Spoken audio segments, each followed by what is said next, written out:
Muy buenas tardes. A continuación tendremos la presentación del doctor Eric Gadgens Gómez, docente de la Facultad de Derecho de la Universidad de Costa Rica. Se les informa, podrán realizar sus preguntas al finalizar la conferencia. Las mismas serán contestadas por el expositor. Asimismo, se les recuerda realizar la evaluación de la actividad por medio del código QR que les fue entregado al inicio. De antemano, agradecemos y valoramos su opinión. A continuación, tendremos las palabras del doctor Gustavo Chang Mora, director del Instituto de Investigaciones Jurídicas.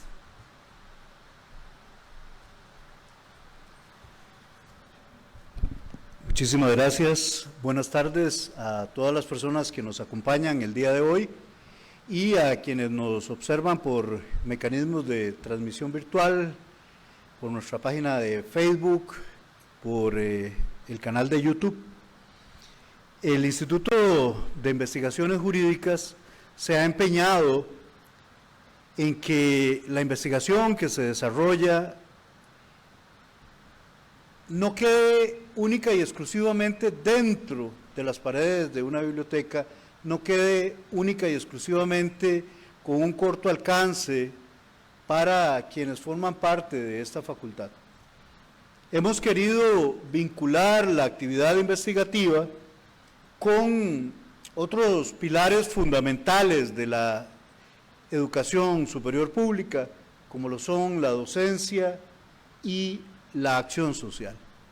Justamente las investigaciones que desarrollamos son ahora más que nunca insumos que pueden ser utilizados por quienes están impartiendo lecciones en grado y también a nivel de posgrado en nuestra facultad.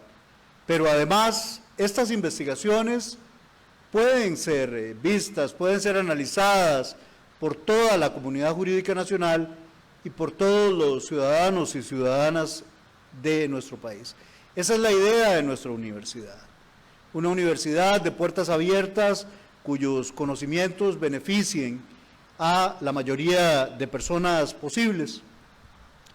Precisamente en esta dirección, el proyecto de investigación que desarrolla el profesor doctor Eric Gadgens va orientado hacia un análisis importante sobre la usura y la protección penal de los precios en Costa Rica.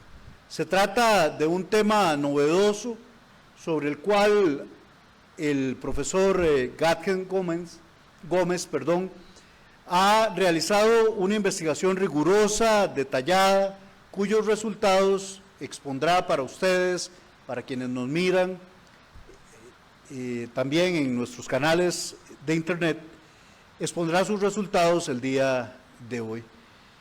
De parte del Instituto de Investigaciones Jurídicas le agradecemos muchísimo al profesor por su tiempo y su disposición para el desarrollo y presentación de su investigación. Muchísimas gracias.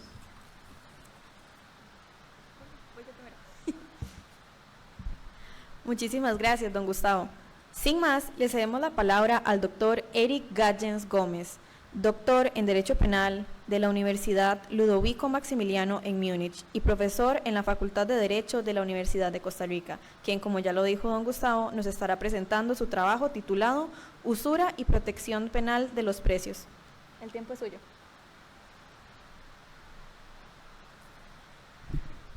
Tengan todos y todas muy buenas tardes. Para mí es un placer compartir con ustedes estas pequeñas reflexiones. Primero que todo, darle las gracias por la invitación al doctor Gustavo Chang. Para mí siempre es un placer estar en el seno del instituto, poder compartir con ustedes algunas inquietudes. Muchas gracias a los profesores que nos acompañan, a don Eric, a don Carlos, a los estudiantes, algunos ya conocidos y gustosamente verlos por acá. Bueno, la presentación que yo traía es un poco extensa. En realidad quisiera verlo más esto como un conversatorio, porque son como 90, 100 páginas y creo que no nos va a dar tiempo definitivamente de exponer toda la temática que tenía pensada. Entonces, en realidad yo quisiera plantearles en síntesis cuáles, digamos, son los resultados más relevantes que he podido encontrar en relación con este tema, Y a partir de ahí, pues si gustan, podemos iniciar un diálogo, preguntas, intercambio, reflexiones para hacerlo un poco más dinámico y más interactivo el tema. Bueno, creo que, digamos, el primer problema que me llamó la atención es en relación con el delito de usura. Si ustedes ven el delito de usura, que está regulado en el artículo 245 del Código Penal, prácticamente no se ha aplicado en Costa Rica. Es un delito que era de aplicación nula en nuestro medio, pese a que es interesante porque el artículo 21, inciso 3 de la Convención Americana de Derechos Humanos, señala que tanto la usura como cualquier otra forma de explotación del hombre por el hombre deben ser prohibidas por ley. Entonces, en Costa Rica tenemos una regulación, que es esta que pueden ver ahí en pantalla, pero el problema es que desde que se estableció este tipo penal en el Código Penal, yo por lo menos no conozco ningún caso donde se haya aplicado la usura, y esto pues genera serias dudas en cuanto a la regulación normativa de este tipo penal. Voy a leer únicamente el primer párrafo para ponernos en contexto de cuál es el problema fundamental acá. El artículo 243 dice: usura será reprimido con prisión de 6 meses a 2 años o con 20 a 80 días multa el que, aprovechando la necesidad, la ligereza o la inexperiencia de una persona, le hiciere dar o prometer cualquier ventaja pecuniaria evidentemente desproporcionada con su prestación u otorgar garantías de carácter extorsivo. La misma pena es aplicable al que a sabiendas adquiriese o hiciere valer un crédito usurario. El segundo párrafo por ahora lo vamos a prescindir de su lectura. ¿Cuál es el problema fundamental? Antes de la reforma que les voy a comentar, que tuvo lugar en relación con la Ley de Promoción de la Competencia y que ha dado mucho que hablar y es uno de los objetivos centrales de esta reflexión que quiero compartir con ustedes, el problema fundamental que había es que, si ustedes ven, el tipo penal contiene un concepto sumamente indeterminado y es el de ventaja pecuniaria evidentemente desproporcionada con su prestación. Ahí es donde tenemos el problema fundamental, porque es un concepto jurídico muy amplio, prácticamente yo diría que abierto, y se le deja en manos del legislador definir qué es una ventaja pecuniaria evidentemente desproporcionada, es decir, estaríamos trasladándole al juez esa determinación que debe ser el legislador el que la debe, digamos, de proporcionar. ¿Qué fue lo que sucedió? La Sala Constitucional, en el voto que ustedes pueden observar ahí en el 10.160-2020 de las 10 horas del 15 minutos del 3 de junio del 2020, analizó el tipo penal y dijo en concreto lo siguiente: el tipo penal de usura es particular por cuanto, como concepto amplio o genérico, es de fácil comprensión y de claro reconocimiento social. Sin embargo, fijarle una cuantía determinada a lo que se considera como ventaja pecuniaria de índole desproporcionada no es pacífico, y en la actualidad su aplicación estaría a la libre interpretación discrecional del juez, por carecer de parámetros y de contenido, lo que genera que se comporte como un tipo penal abierto. Entonces, tenemos la realidad de lo que definía este tipo penal, y la Sala nos viene a decir: mire, tenemos un problema, es un tipo penal abierto que queda prácticamente a la discrecionalidad del juez definir qué es la ventaja pecuniaria desproporcionada. Y el problema que tenemos, dice, es que no es pacífico el fijarle una cuantía determinada para efectos de establecer cuándo es desproporcionada y cuándo no. Reitero, el problema fundamental es que era el juez el que le tocaba hacer esa determinación. Entonces, ¿qué fue lo que pasó? El legislador vino y quiso darle una solución al problema. Y el problema, como vamos a ver, o la consecuencia negativa, como vamos a ver, es que en vez de resolver un problema, más bien se crearon problemas adicionales. ¿Qué fue lo que se pensó? El legislador lo que dijo es: queremos darle protección a los deudores frente al sistema financiero nacional. Entonces, como vamos a ver en unos minutos, ¿qué fue lo que sucedió?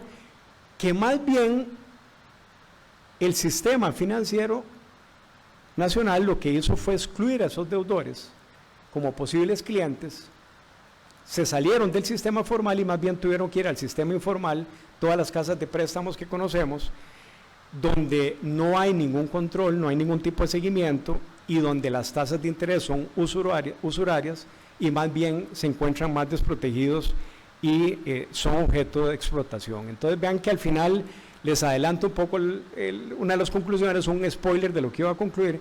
Esta reforma tuvo un efecto contraproducente y que fue más bien desproteger a estos deudores a los que se pretendía proteger con esta reforma que les voy a comentar. Entonces, ¿qué fue lo que se hizo? El legislador buscó, mediante una reforma a la Ley de Protección al Consumidor, venir a definir qué era una ventaja pecuniaria desproporcionada. Vamos a ver cuál fue el mecanismo que utilizó el legislador para tales efectos. Nada más comentarles, ahí ustedes pueden ver, desde el año 2006 han habido 5 intentos de proyecto de ley para tratar de definir qué se debe entender por este concepto de ventaja pecuniaria desproporcionada, y todos ellos se frustraron, ninguno de ellos logró ser aprobado. No es sino mediante esta reforma a la Ley de Protección al Consumidor, la 7472, que se incluyen varias reformas a esta legislación.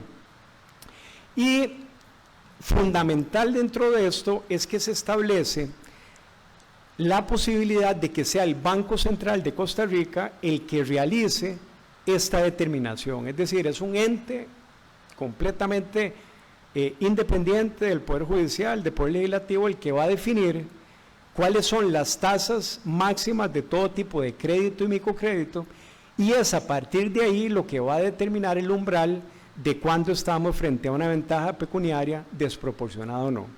Y bueno, esta ley llevó a cabo varias reformas a varios artículos que más adelante podemos comentar.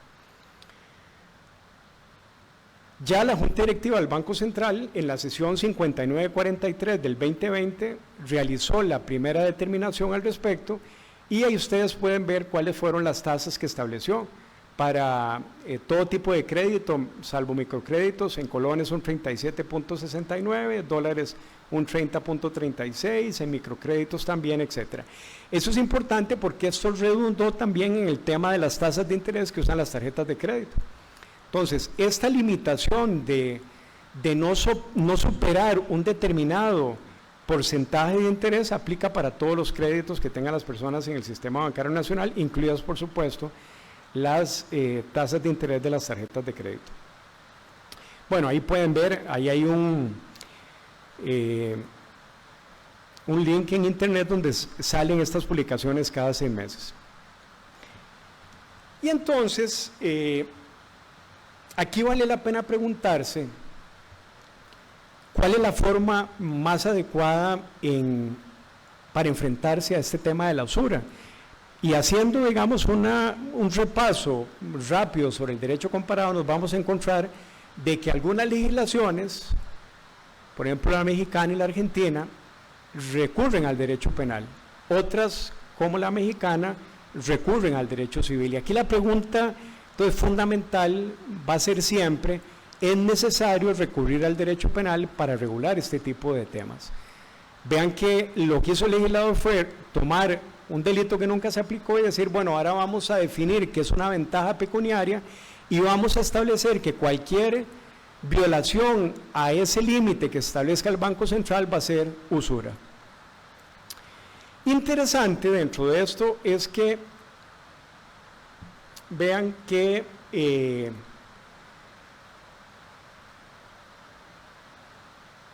el delito de usura, tal y como está contemplado en nuestra legislación, establece, digamos, 3 modalidades de usura. Está la usura crediticia o real, que es cuando se hace dar o prometer una ventaja pecuniaria evidentemente desproporcionada con su prestación. Luego tenemos la extorsiva, que es otorgar garantías de carácter extorsivo, que es difícil pensar en esa modalidad. y la usura sucesiva, que es cuando alguien adquiere o hace valer un crédito usurario. Entonces, bueno, hay algunos temas aquí generales, que en general la doctrina establece que es un delito contra la buena fe de los negocios, que es un delito doloso, las modalidades de comisión del delito. Llegamos a concluir que hay una parte del delito, el hacer dar, que sería un delito de daño, y el hacerse prometer una ventaja, que sería un delito de peligro. Pero bueno, superando algunos de estos temas, el tipo penal exige que el sujeto activo se aproveche de cualquiera de estas tres circunstancias: de la necesidad, por ejemplo, una necesidad económica, patrimonial que tenga la persona; de la ligereza, es decir, de que la persona no lo piense mucho y se decida por el tema del crédito usurario; o de la inexperiencia, una persona, digamos, un campesino que no tenga mucha experiencia en temas bancarios y que se quiera aprovechar el sujeto activo de eso.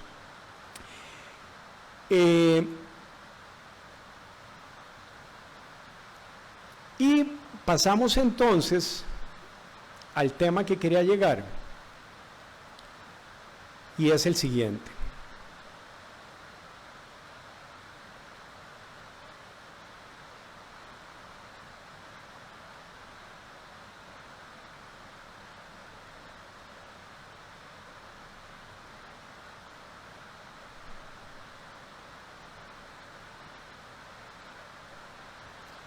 Les comentaba cómo se regula la usura en el derecho comparado. En Colombia se establece como delito, en Argentina también, en España el tema ha sido abordado desde una perspectiva civil y no penal, y quisiera llegar a México. En México la usura también ha sido abordada desde una perspectiva penal, pero vean que lo interesante es que fue precisamente una sentencia de la Sala Primera de la Corte Suprema de Justicia de México la que vino a definir algunas reglas de cuándo es que podríamos estar en presencia del delito de usura. Entonces vean, por ejemplo, el tipo de relación entre las partes, el plazo del crédito, el monto del crédito, temas que definitivamente deberían de estar definidos en la ley y no mediante una sentencia como pasó en México. Y en Chile, que era donde quería llegar, vean qué interesante, porque en Chile se abordó también el tema desde el punto de vista penal, y ellos crearon lo que se llama la tasa máxima convencional. Vean qué interesante lo que pasó en Chile, porque tiene un parangón con lo que pasó aquí en Costa Rica.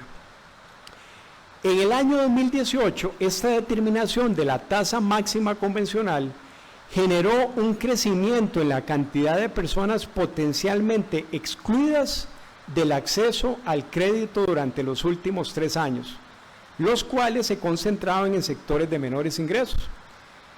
El argumento de subir la actual tasa máxima convencional tiene como aparente base el que muchos chilenos que piden créditos de montos bajos están saliendo del mercado financiero. Eso se debe, sostienen los bancos, a que estas instituciones no están dispuestas a otorgar créditos con intereses tan bajos a ese segmento de perfil más riesgoso. Eso precisamente es lo que ha sucedido en Costa Rica. A raíz de esta reforma, una gran cantidad de deudores de los segmentos con menores recursos fueron excluidos del sistema bancario nacional y no les quedó más alternativa, repito, que ir a las casas de crédito informales, que son absolutamente usurarias, donde no hay control, no hay seguimiento, muchas veces incluso de la SUGEF, etcétera, y por lo tanto están desprotegidos. ¿Y qué es lo que pasa? Entonces vean que al final esta reforma tuvo una finalidad fallida, porque se pretendía proteger precisamente ese sector y al final se terminó afectando a ese sector, digamos, menos beneficiado. Vean, digamos, los despropósitos precisamente del derecho penal. Y con esto entramos y cierro aquí el tema de lo que hizo la Ley de Promoción de la Competencia y Defensa Efectiva del Consumidor. Vean que lo que establecen estos artículos, concretamente el artículo 36 de la Ley de Promoción de la Competencia y Defensa Efectiva del Consumidor, es lo siguiente. El 36 bis adiciona una serie de límites a las operaciones financieras, comerciales y microcréditos, estableciéndose una tasa anual máxima de intereses para aquellas personas físicas y jurídicas que otorguen este tipo de financiamiento. Y este artículo establece que el cobro de una tasa de interés superior a las establecidas por el Banco Central se considerará como una ventaja pecuniaria desproporcionada a efectos del tipo penal de usura previsto en el Código Penal.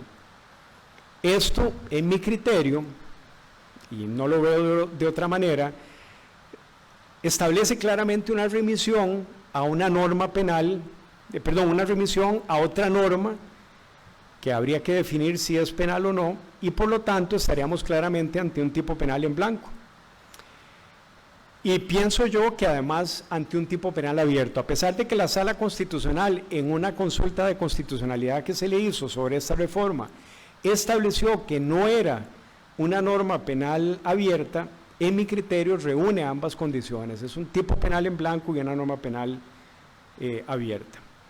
Y es interesante porque vean ustedes que el artículo 63 de esa misma ley dice, otorga una potestad o una obligación a la Comisión del Consumidor indicando que deben denunciar en la vía penal a las personas físicas y jurídicas que eventualmente puedan haber incurrido en el delito de usura. Y precisamente vean lo que establece el artículo 63 de esta ley de promoción de la competencia, que también es relevante. La exigencia de intereses desproporcionados en contra de los límites señalados en esta ley es una conducta constitutiva del delito de usura. Las penas de los delitos de usura, ayotaje y propaganda desleal indicados en los artículos 243, 245 y 249 del Código Penal deben duplicarse cuando se cometan en perjuicio de los consumidores. No vemos otra posibilidad de que esto siempre se vaya a duplicar, porque siempre va a ser en perjuicio de los consumidores. Entonces ahí hay un problema también de una diferencia entre el tipo penal base y el tipo penal agravado. En este caso dándose una agravación de las penas del delito base de manera significativa. Entonces vean que aquí el problema fundamental es que lo que la norma establece es que la sola circunstancia de exigir intereses en contra de los límites establecidos en esa ley, según lo que establece, sería el delito de usura. Sin embargo, deja de lado que el Código Penal, en el artículo que ya señalamos, establece también una serie de requisitos fundamentales para que estemos frente al delito de usura. Por ejemplo, lo señalábamos antes, aprovecharse de la necesidad de ligereza o inexperiencia de la persona. Sin embargo, vean que hay una contraposición en lo que es el Código Penal y lo que es la ley esta reformada de la Ley de Protección al Consumidor, que pareciera ser que automáticamente exige o establece que el solo hecho de cobrar intereses superiores a lo que establezca el Banco Central ya hace incurrir automáticamente a la persona o al sujeto en el delito de usura. Con lo cual habría, digamos, ahí una contradicción importante entre lo que establece el Código Penal y la Ley de Promoción de la Competencia y Defensa Efectiva del Consumidor. Entonces, vean que el problema fundamental que tenemos acá es que se pretende concretar el contenido del delito de usura mediante una ley, que en este caso será la Ley de Promoción de la Competencia, que es una ley que podríamos llamar, que contiene normas de derecho civil y algunas de derecho administrativo, que es con la que se pretende rellenar el contenido del delito de usura. Pero el problema no acaba ahí, sino que esta ley de protección del consumidor remite a una autoridad administrativa, que sería la Junta Directiva del Banco Central, la que debe definir cada 6 meses el límite de esos intereses. Entonces, ¿cuál es el problema fundamental que yo veo acá?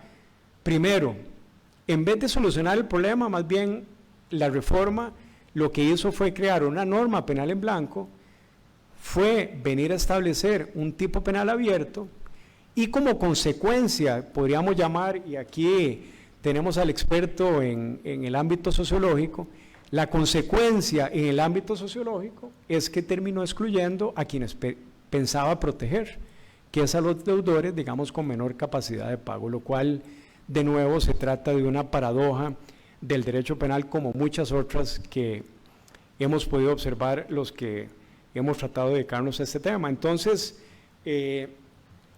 vemos que se ha generado una paradoja importante acá en este ámbito y la gran pregunta es ¿cómo deberíamos de resolver, digamos, esta paradoja? Porque al final de cuentas tenemos la regulación ahí y no ha generado un efecto positivo. Yo pensaría que una alternativa definitivamente sería tratar de regular el tema en el derecho civil, como lo hace el derecho español.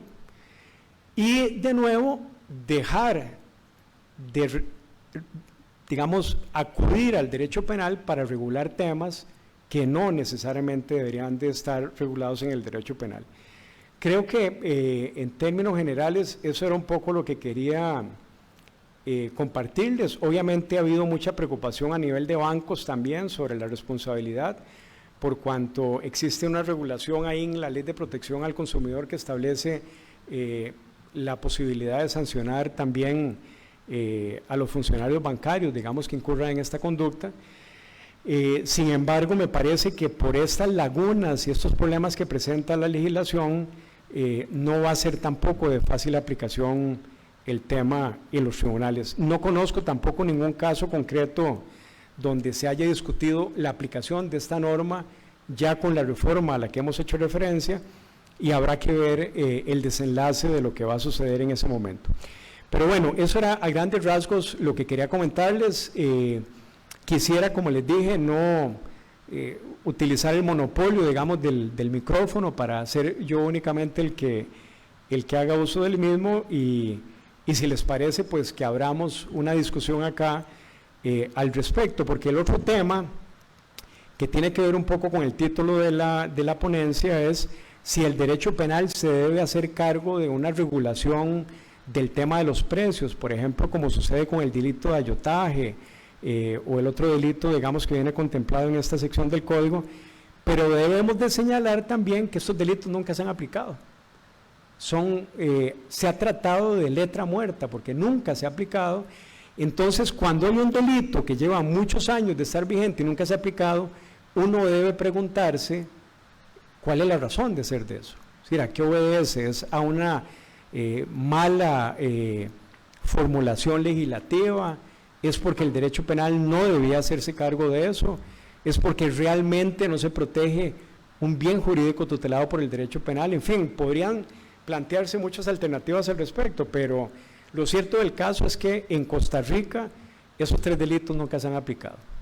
Y esto nos lleva entonces a plantearnos la pregunta: ¿debe el derecho penal hacerse cargo de ese ámbito, llamémoslo así, de la economía en sentido amplio, o deberían de ser otras ramas del derecho, el derecho administrativo, por ejemplo, el derecho administrativo sancionador, que podría en este contexto ser muchísimo más efectivo?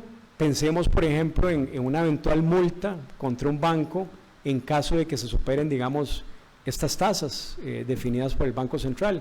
Y esto eventualmente nos podría plantear menos problemas en cuanto al tema del tipo penal, etcétera, que hemos venido aquí someramente a tratar.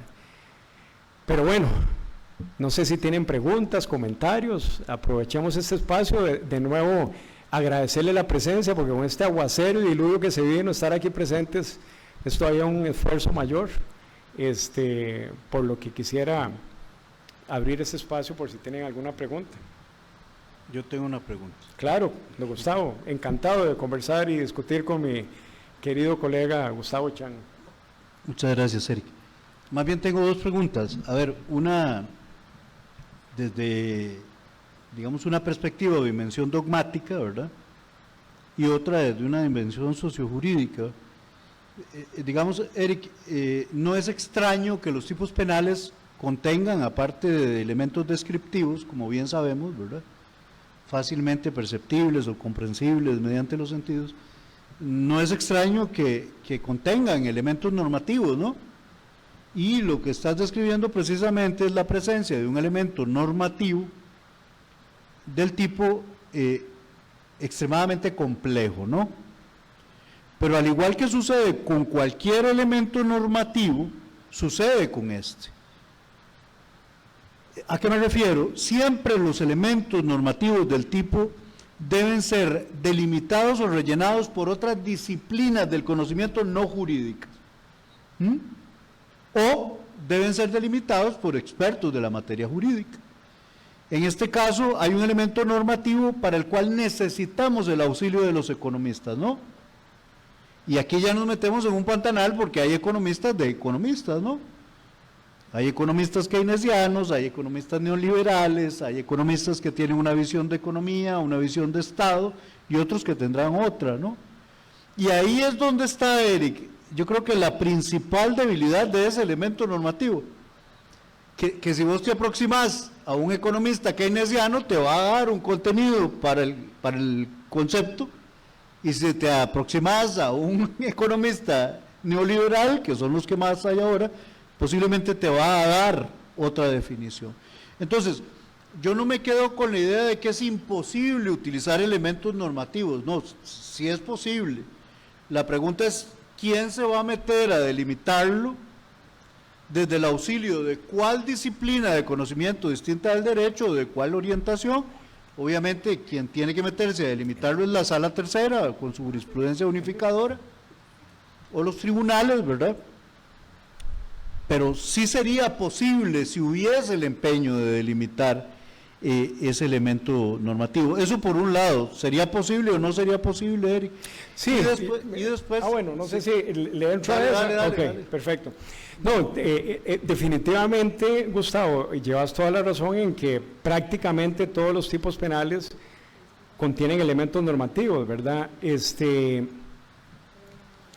no? Pues, El problema fundamental que yo veo en este es que ese elemento normativo es probablemente de los más indeterminados que yo he visto, ¿verdad? Porque el problema es que, digamos, no solo es, vean que está compuesto por 4 palabras: ventaja pecuniaria, evidentemente desproporcionada. Entonces, digamos, las 4 palabras, digamos, que forman esa frase son abiertamente abiertas, ¿verdad? E indeterminadas, con lo cual, y esto también la doctrina, digamos, del derecho comparado lo ha analizado. El punto fundamental acá es, digamos, esa desproporción, con base en qué la mido. Es decir, si a eso le tocara a un juez, con base en qué se va a medir esa desproporción, ¿verdad? Y cuál va a ser el criterio, entre comillas, objetivo, que va a tomar un juez en cuenta para efectos de determinar eso, ¿verdad? Y ahí el problema es que, como decía al inicio, se le estaría trasladando una facultad al juez que es precisamente el legislador el que debería definirla, ¿verdad? Por eso decía yo que mediante esta reforma se quiso tratar de superar, digamos, esa dificultad, pero al final yo creo que el remedio fue peor que la enfermedad, porque al final le trasladamos esa facultad a un órgano digamos, desconcentrado, administrativo, y eso también tendría una importante consecuencia a nivel del tema de la previsibilidad, digamos, por parte del ciudadano de la ley penal, ¿verdad? Tendría que estar, digamos, constantemente revisando esta publicación o esta página web del Banco Central para ver si el crédito está o no dentro de ese margen. Y bueno, todo este tema de que una norma penal en blanco venga a ser rellenada por un órgano administrativo también no deja de ser problemática, ¿verdad? Pero, en fin, el problema, como te digo, es cómo encontrar a lo interno del derecho penal un criterio objetivo para determinar qué es desproporcionado, ¿verdad? Ahí es donde yo vería el problema fundamental. Sí, muchas gracias, Eric. Y pues la otra pregunta va por ahí, ¿verdad?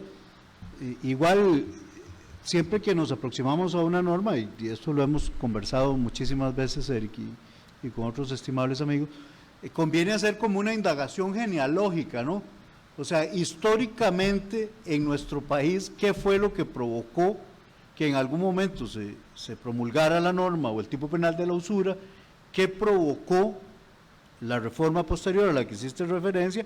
Y además hay que hacer un análisis operacional, o sea, ¿para qué ha servido? ¿Qué objetivos ha logrado? Ya vos nos lo dijiste claramente, nunca se ha logrado nada. Entonces, lo que yo me pregunto y te pregunto es, a ver, históricamente, ¿por qué se le ocurrió en algún momento al legislador meter esa norma? Y para ir más allá, Eric, ¿a quién le sirve que esa norma no sirva? Que sería una pregunta interesante también que deberíamos hacer, ¿no? Sí, definitivamente, vamos a ver, el tema este de los préstamos usureros es una realidad, digamos, que yo creo que se ha vivido en Costa Rica de larga data, ¿verdad? Era un tema, digamos, muy común incluso que a nivel de pueblo, de barrios, etcétera, se diera este tipo de situaciones. Y bueno, también lo cierto del caso es que estas casas de préstamo que yo comentaba lo han venido haciendo de manera consuetudinaria, y en Costa Rica, digamos, concretamente el tema vino a darse con ocasión precisamente a las tasas de interés cobradas por las tarjetas de crédito. Digamos que en algunos casos eran unas tasas altísimas donde, digamos, las personas no tenían una educación financiera y al final terminaban altamente endeudadas con algunas entidades financieras, precisamente por el tema de los intereses de las tarjetas de crédito. Entonces, ¿qué fue lo que sucedió? Cuando pasa esta reforma, las entidades financieras tuvieron que reducir precisamente sus utilidades porque tuvieron que acomodar este tema de la tasa de interés que iban a cobrar a partir de ese momento, y eso generó hacer una selección de los clientes que tenían. Digamos, ya los clientes que tenían un mal historial o que, digamos, no cumplían cierto perfil fueron excluidos, y eso redundó en ese efecto que te comentaba de que al final lo que la ley esta venía a pretender proteger, que eran estos deudores, digamos, que estaban siendo víctimas de intereses usurarios, al final terminaron perjudicados porque tuvieron que salir del sistema financiero formal y se fueron al sistema financiero informal, donde terminaron cobrándoles tasas de interés aún más altas que las que le cobraban los bancos, ¿verdad? Entonces yo creo que eso, desde el punto de vista sociológico, que te interesa a vos mucho, Gustavo, yo creo que es interesante ver cómo al final la reforma fue malograda, ¿verdad? Desde cualquier punto de vista que se le vea, ¿verdad? Y bueno, en cuanto a la pregunta tuya de a quién le podría interesar que esto no funcione, pues evidentemente a los grupos de interés económico, digamos, dominantes, ¿verdad? Probablemente. Muchas gracias, Eric. Alejandro Saborío Porras, que está aquí en el público. Allá está Alejandro levantando la mano. Gracias, Alejandro. Te pide que por favor profundices un poco sobre el tratamiento de la usura en España desde el derecho civil. Dice que le interesa mucho el tema. Gracias, claro, Eric. con todo gusto. Aquí voy a ver si me puedo ubicar sobre el tema.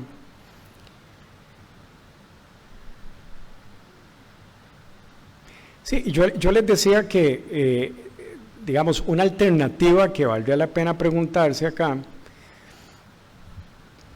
y es paradójico, ¿verdad? Porque ustedes vieron la cantidad de intentos de reforma que hubo, ¿verdad? Hubo 5 intentos de reforma antes de este, todos frustrados, y al final pasó uno que fue malogrado, ¿verdad? Entonces uno se pregunta por qué en Costa Rica nos empeñamos a hacer las cosas tan mal, ¿verdad?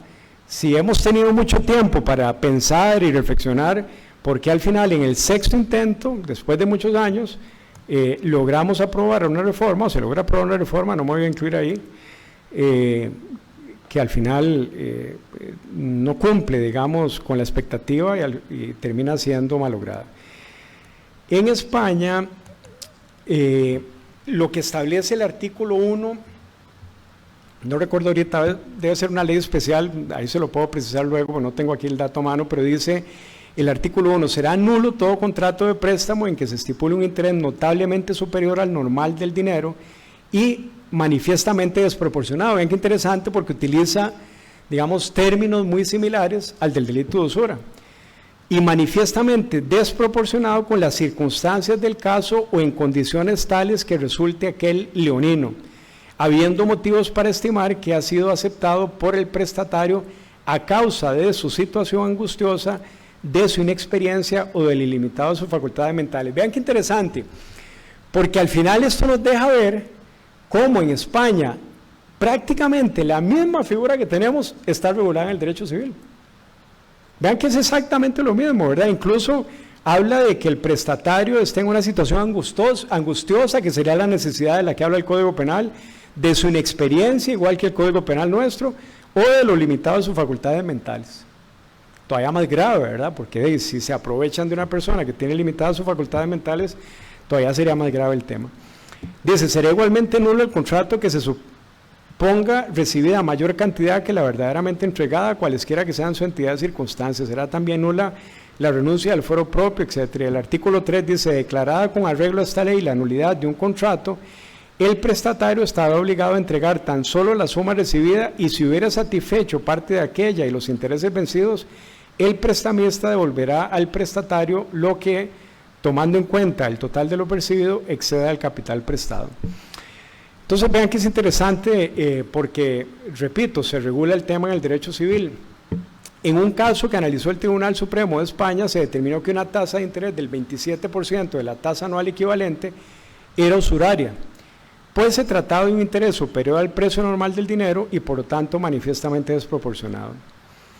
De nuevo aquí el tema queda en evidencia de que esa definición de las tasas de interés es indefinida y queda sujeta a la valoración judicial. Sin embargo, no es lo mismo que sea en la vía civil o en la vía eventualmente administrativa que sea en la vía penal.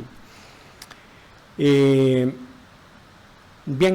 básicamente eso es lo que podría decirles sobre la regulación de este tema en España. No sé si algún compañero, compañera, profesor, tendrá algún comentario. Don Eric, que lo veo muy pensativo.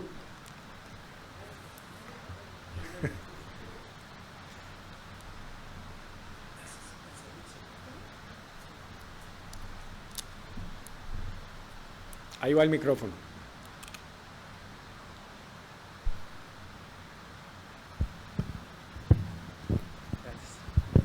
Hola, hola. Buenas tardes a todos. Primero que todo agradecer a don Gustavo y a don Eric la oportunidad que nos dan de comentar estos temas que resultan tan interesantes para esta Costa Rica tan complicada que tenemos en estos días. Vamos a ver, lo que tengo es una lluvia de ideas sobre los temas que trataste y voy a tratar de ordenar, sistematizar para transmitir pues los comentarios que tengo. En primera instancia yo quería ver que tal vez, lo primero que quiero mencionar es que la reforma que nos has indicado del artículo sobre usura, me parece que el legislador quedó omiso en cuanto que solo reguló una de las dos caras de la moneda. A esto brinco al segundo tema. ¿Por qué una de las dos caras de la moneda? Porque efectivamente en el marco del derecho privado nosotros sabemos que tenemos tres tipos de relaciones jurídicas: las business to business, que las regula el derecho mercantil; las business to consumer, que las regula el derecho del consumidor; y las person to person, que las regula el derecho civil. Si nosotros analizamos el tipo penal de la usura, no excluye ninguna de estas tres modalidades. Y a pesar de eso, es decir, no excluye ni las realizadas en el marco del derecho mercantil, ni excluye las conductas realizadas en el marco del derecho civil o reguladas por el Código Civil. Es decir, regularon única y exclusivamente una de esas relaciones jurídicas que son las que derivan de la ley del consumidor, es decir, los contratos que se dan entre un empresario y un consumidor. Que de allí la relación, vamos a ver, el espíritu del legislador me parece que no fue tampoco el adecuado en hacer la reforma e introducir esos límites a las entidades crediticias y dándole una competencia al Banco Central en un marco normativo que tiene que ver de relaciones de consumo, porque nada tienen que ver las relaciones de consumo con las cuestiones de las tasas de interés que tienen las entidades crediticias. Nada tiene que ver una cosa con la otra. Entonces, por ahí también andamos mal, ¿verdad? Entonces, coincido con vos, Eric, en el sentido de que efectivamente estamos en presencia de un tipo penal en blanco, un tipo penal abierto, que presenta roces de constitucionalidad. Y a pesar de que la reforma implicó un esfuerzo por corregir esta situación anómala, no solo resultó inadecuada por lo que mencionaba, sino que resultó insuficiente, porque los extremos abiertos y en blanco todavía seguirían aplicándose a los contratos de derecho mercantil y a los contratos de derecho de consumo, porque no me extrañaría que esta normativa española que nos estás planteando esté en el texto refundido de la Ley de Derechos del Consumidor española, porque efectivamente ahí sí se prevé lo que aquí se está obviando, y es la autonomía de la voluntad, porque recordemos que aun y cuando sean con relaciones de consumo, nada impide que apliquemos la normativa constitucional, el artículo 28, que dice que se permite en nuestro sistema jurídico precisamente una libertad de contratación, en donde se permite todo aquello que no esté contrario a la moral, al orden público y a las buenas costumbres. Eso significa entonces que los sujetos de derecho civil, los empresarios y los comerciantes podrían, en función de su libertad y su autonomía, rendir y otorgar ventajas más allá inclusive de las que están previstas en la ley, porque amplíen las ventajas que el propio derecho de consumo da. Entonces, a mí no me pueden prohibir algo que beneficia a una persona que está en condición de vulnerabilidad o que amplía derechos fundamentales. Entonces, básicamente son estas las ideas que tenía en mente. Mira, muy interesante, Eric. De hecho, esto, digamos, me genera una contribución muy importante a lo que he venido pensando sobre este tema, y te agradezco muchísimo el aporte, porque definitivamente me parece muy clara tu intervención de que con esta reforma únicamente se le estaba dando respuesta a este tema, digamos, de la relación entre un proveedor, digamos, y un consumidor, dejando de lado y remitiéndose a la regulación antigua de la usura todos esos problemas que mencionaba de las casas de préstamo, o digamos entre dos personas de derecho civil, los préstamos gota a gota, etcétera. Entonces ahí tendríamos ese problema de que de nuevo tendría que ser el juez el que lo defina, pero no me extrañaría que también suceda lo que ha venido sucediendo siempre con la usura, de que al final termine sin aplicarse la normativa, porque ¿qué va a motivar que esta norma nunca se haya discutido antes? ¿Qué va a motivar a que se discuta ahora, verdad? Pero me parece interesantísimo el approach que le das, Eric, y dentro de las conclusiones que voy a incorporar al proyecto, definitivamente estaría esa, que te agradezco mucho tu aporte. Muchísimas gracias. Eric, no se vaya. Eric, a ver, ya que tocas ese tema tan interesante, pero, a ver, un tipo penal abierto y un tipo penal en blanco lo son hasta el momento en que se les impongan límites. O sea, y esos límites son posibles. Y esos límites, digamos, en la definición o delimitación de un contenido de significado son posibles, si no, no estaríamos trabajando en el derecho. Entonces, yo leí primero una posición más pesimista tuya, y Eric, que viene y nos habla de distintas relaciones negociales en las que hay distintos significados de lo que puede ser una usura o un aprovechamiento excesivo de la ganancia por el préstamo de dinero.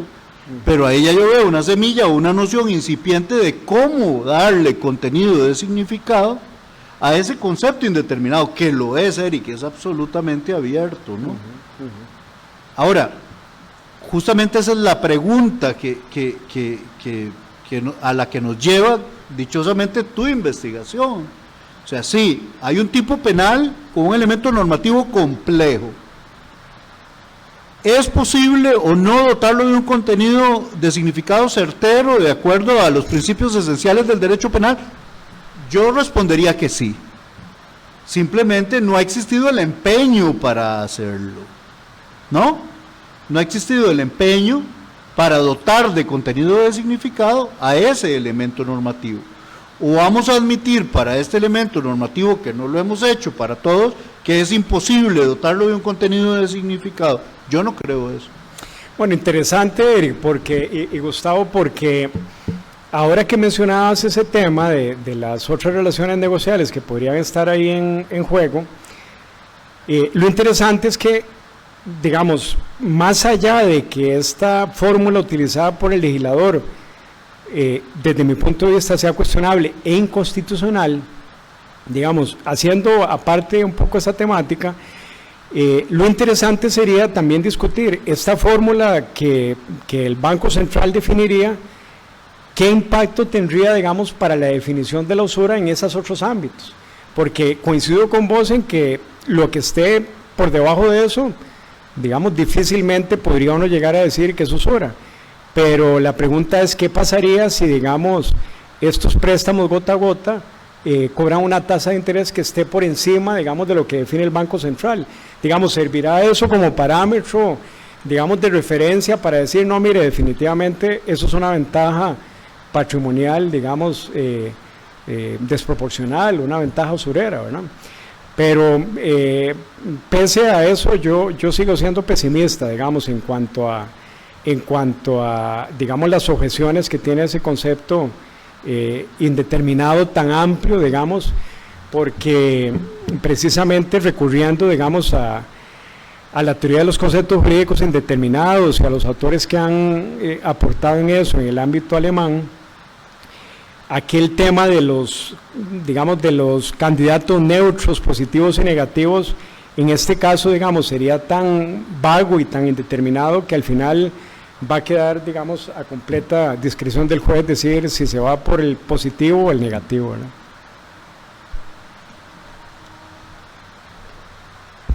Aló, ya. Otras dos ideas. La primera es que, vamos a ver, tenemos una ley también, es que vamos a ver, entre los elementos típicos normativos de la usura, yo también me cuestionaba el tema de la demostración del dolo, porque vas simplemente un elemento de responsabilidad objetiva como es la tasa de interés sería insuficiente para tener por demostrado el delito, ¿verdad? Totalmente de acuerdo. Total y absoluto. Entonces yo me cuestionaba el tema del dolo, entonces ahí caía a donde quiero llegar. La ley de garantías mobiliarias otorga a los empresarios la posibilidad de crear un registro de deudores, que desde mi óptica también tiene roces de constitucionalidad. Entonces cada vez que yo voy a alguno de los gallos o bollos o estos que hay a estas tiendas y saco un televisor, un teléfono o lo que sea, solo con la deuda, inmediatamente ingreso a un registro de deudores que se socializa entre todos estos empresarios. Y a partir de ahí entonces ya cualquier empresario que tenga acceso a esta base de datos, que insisto, hay temas de constitucionalidad ahí, ¿verdad? Podría definir cuál es mi capacidad de crédito y cuál es mi capacidad de pago. Para medir el riesgo, digamos. Exactamente. Y a partir de ahí definir si efectivamente hay intencionalidad o no intencionalidad de este empresario a la hora de definir una tasa de crédito. Pero es que también esto tiene el contraargumento. En la práctica profesional, y les voy a contar mis casos, yo a veces tengo situaciones donde necesito plazo. Entonces, no concilio, por ejemplo, aplicando medidas alternas, y vos lo sabes, Eric, porque también estamos en la misma trinchera, no concilio porque la conciliación me da 12 meses. Entonces, la cuota queda muy alta, pero sí suspendo a prueba porque la suspensión de prueba me da 5 años. Entonces, habrá usura cuando también el empresario está haciendo un sacrificio de prorratear a largo plazo la inversión económica y obviamente la tasa de evolución y resarcimiento de ese esfuerzo frente a una tasa que si es más corta podría ser menor, ¿verdad? Entonces a priorísticamente no podríamos decir que habrá usura porque aquella es más alta, porque implica un mayor sacrificio del empresario, ¿verdad? Entonces, bueno, es un poco en la línea de lo que Gustavo nos planteaba. Perfecto, muy bien, muchas gracias. ¿Alguien más tiene preguntas, observaciones? De no ser así, pues muchísimas gracias a quienes nos acompañaron el día de hoy, presencialmente y a través de las redes sociales. Sobre todo, muchísimas gracias al doctor Eric Gatkins por su interesante exposición y gracias por haber tomado de su tiempo para desarrollar esta investigación, Eric, con toda la rigurosidad y el esfuerzo que siempre te caracteriza. Para mí es un honor que sigas investigando en el instituto y ojalá que vengan muchas más investigaciones. Para cerrar el día también, muchas gracias a Katia, a Jimena, a Diana, a los jóvenes de audiovisuales del instituto.